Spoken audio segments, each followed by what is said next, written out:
Nĩ gĩkeno na ndũhio thukuru-inĩ wa secondary wa St. Anne's Lioki kaunti-inĩ ya Kiambu. Arutani na arutwo makĩamũkĩra mbathi ya thukuru ũyũ na ĩrĩa ĩgũrĩtwo nĩ aciari.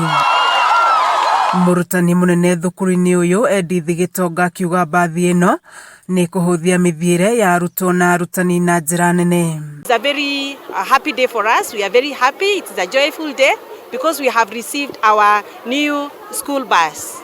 It is a big bus, 67-seater bus, which is going to serve us very well. And right now in 2024, we've achieved our goal of having a new bus.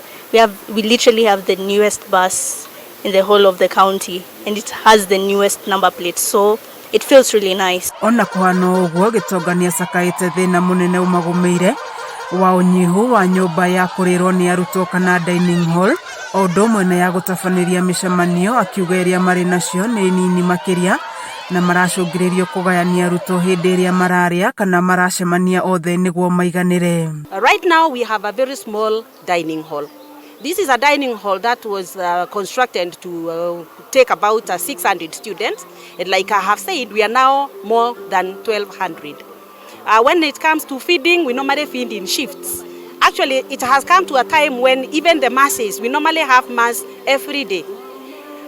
When we have mass for the entire school, we cannot fit in the school. So we have 2 shifts for masses. So we need a dining hall and a multipurpose hall where all the students can sit. Mwena-inĩ wake mũikarĩri gĩtĩ wa thukuru ũyũ Peter Wachira akĩũria ona andũ a wendi mwega hamwe na arĩa manathomera thukuru ũyũ kũingĩrĩra na kũmateithĩrĩria.